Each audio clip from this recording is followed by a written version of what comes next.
kumva igishinwa nabo ko abantu zirashaka ibintu byinshi cyane muyore reka nze ni nkombwire kwiki wewe uri kuramutera ubwoba kubatera ubwoba bande ngaha umutumire wanje turi kumwe rero wamuteye ubwoba sasa mani mviza kandi nimba yabaye seriye nje cyangwa kanze musubire muze ngo avuze wewe ngo mu bintu byose bamwigishije yuko atakintu kizima bamuhaye wavuze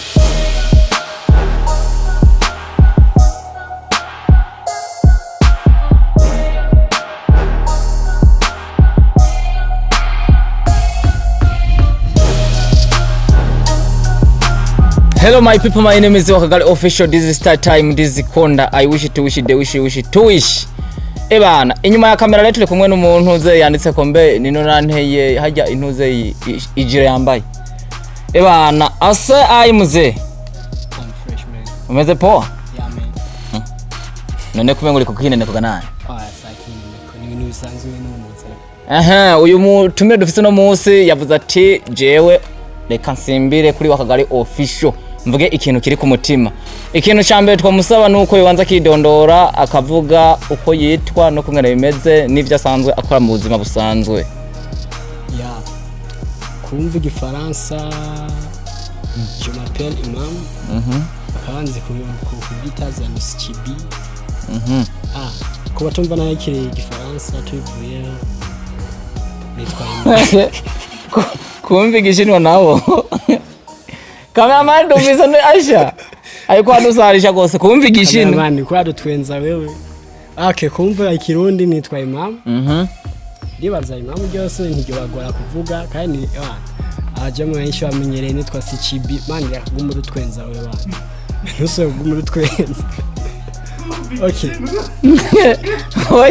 Oya igishinwa yakobye iswe nta kintu yiyumvira. Wewe tubwire neza imyidondoro yawe reka na cameraman. Cameraman niko yimereye ku matwe ngo umwanya wose. Okay. Sina ganje nitwa Imam. Ndibaza nshi baradize. Abatarize nabo bazi Ngibi.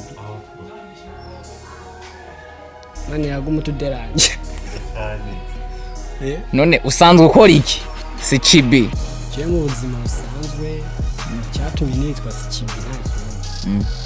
Nuko nagomba guteza intuzenya ngozi ku bintu bijyanye n'amanimation. Ngozi wagiye biteze umwuzurira. Bijyanye n'amanimation.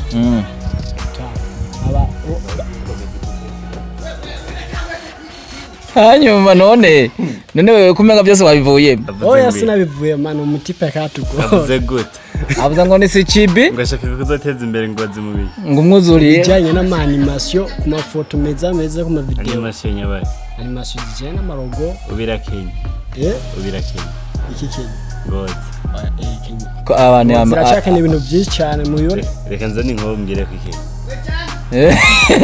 wewe uri kuramutera ubwoba kubatera ubwoba bande ngaha umutumire wanje turi kumwe rero wamuteye ubwoba sasa mani mviza kandi nimba yabaye seriye nje cyangwa abantu beseri ndigiye kabisa none ebana okay wavuze yuko ushaka guteza intara ya Ngozi imbere mu bintu bijanye n'amapica niki mbe basha wogerageza kutubwira nk'umuntu yoba yaregeza kukwigisha before yuko umenya ibi bintu ya umuntu yigeze kubifashamo yari umuntu twahoze ibyiyumviro urumva kuva kera namye mpiga umuntu twahoze ibyiyumviro ku bijyanye n'ibyo bintu amubura nyuma y'ino baje gusanga ndo kumujama nyene indi uwo mujama ninde ugatumushobore kumushira umva sino bakiyakuma yange urumva bisanda habye story yose ko byagenze je nari umupeti impano yanje nari ifise yari yo gucapa nakunda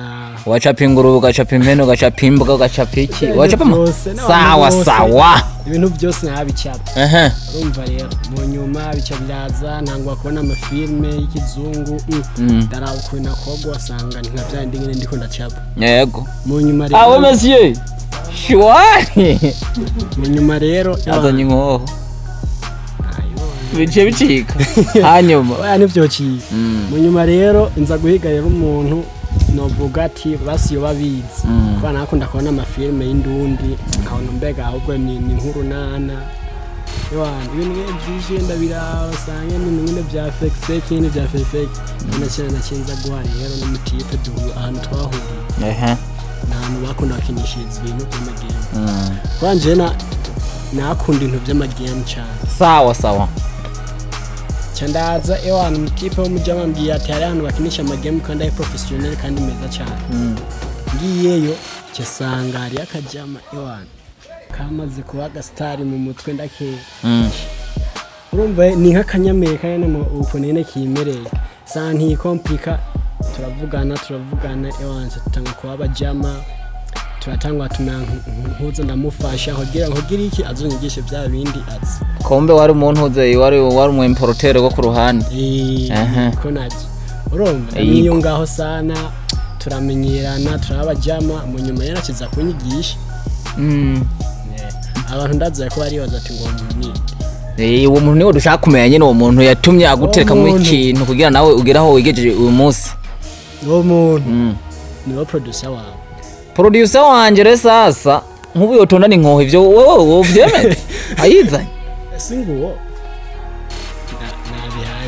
banza musubire muvuze ngo avuze wewe ngo mu bintu byose wamwigishije yuko atakintu kizima wamuhaye yavyihikuriye impera ahubwo agiye kwiga kugateza impera ngo wavuze iwaye showbiz rero iwaye showbiz good nani sinko aya kamera ntibaye banzure ndi mandi kigisho kwa ari gipu okay reka tubira ariko yabanze ndiziraho tega neza tubira bwana fresh mbeho kwamba amacheni menga yacu banzireke tega neza tusubire tega neza none urogino ndasi tega neza uwo muntu nindereye imifyi natanda imenyere bamwita ngo producer wanyu kamezi wabika DJ original Mustafa ebana niwe atunganya amashusho y'umwana w'Ingozi ebana yandi aca ku ruhande nyene yiwe kuri Original TV ari imiziki ni bintu usanga bitego gose ari umuziki witwa Gatundu uri kura kibara mbene Gatunda ya Badman none se Gatunda na Gatunda bitandukanye